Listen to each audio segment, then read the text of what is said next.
7Artisans recently announced the launch of their 25mm f/0.95 lens. Anyway, 7Artisans were kind enough to send me an early copy of this lens to try out on my Sony A6600, so let's find out if it's any good.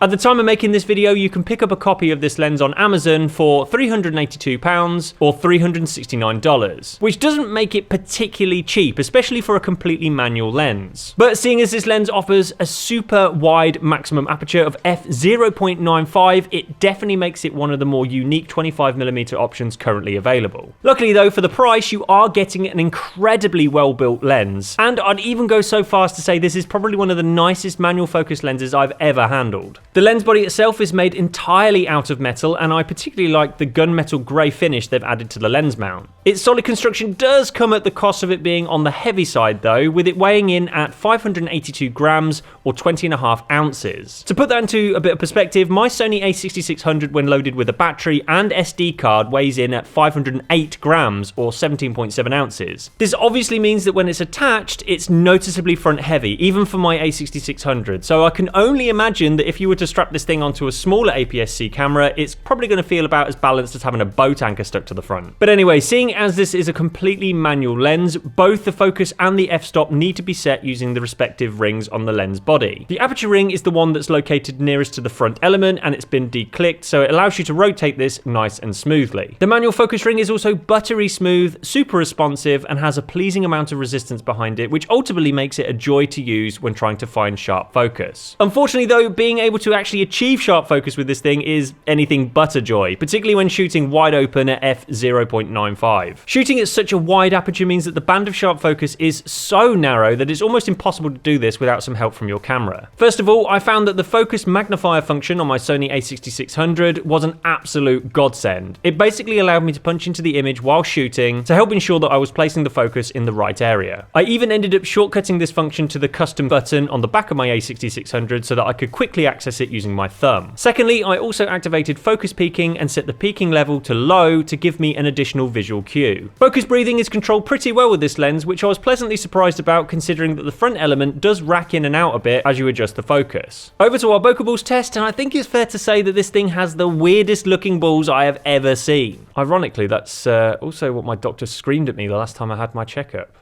Anyway, the Bokeh balls it produces are just all kinds of weird. The most noticeable issue being that there appears to be a consistent dark patch at both the top and bottom of each orb. Now, initially I thought this was caused by the fairy lights in the background flickering or something like that, but we've used the exact same lights in all of our tests and never had this problem before. Also, all of the shots we took with this lens featured the exact same dark voids in exactly the same spots. In terms of shape, although the balls of light are nice and round in the center, they quickly turn into cat's eyes and then finally pancakes as they near the edges of the frame. In terms of general bokeh quality, obviously when shooting wide open at f/0.95, you can achieve a super thick defocused background with this lens, so it definitely doesn't disappoint there. When shooting against a complicated background, the bokeh does appear a little bit more textured, but nothing too horrendous. But the biggest problem we have here, as you can see in this shot, is that it's absolutely littered with colored fringing and ghosting. But more on that a bit later. The lens flare on this thing is just crazy, with ghosting and artifacting absolutely everywhere. Plus, with no lens hood included in the box, and no bayonet mount on the front of this lens to give you the option of attaching a third-party one, your only real option is to try and find a screw-in lens hood, you know, if you want to try and avoid your photos looking like a psychedelic trip. That said, I actually liked using these lens flares creatively within my portraits, and you'll see some examples of what you can do with this thing later on in this video. Looking at this test chart that was shot wide open at f/0.95, we can see that this lens has some weird distortion issue going on where it's making it appear as if the lens chart is being stretched at the corners. Whilst at the top and the bottom of the frame, there's what appears to be some barrel distortion. Zooming into the center, although the overall sharpness is actually pretty good, as you can see, there is a significant amount of ghosting that's really sapping out all the contrast from this image. At the corners, things get super soft with loads of ghosting, colored fringing, and there's even a very strong vignette to boot. The good news is that this lens can shoot pretty close up, and when shooting wide open at the minimum focusing distance, the ghosting and fringing both appear to clear up a little bit. Although the sharpness has dropped off, there's definitely more contrast in this image compared to the last one. On our longitudinal chromatic aberration test, there's green fringing at the top of the frame,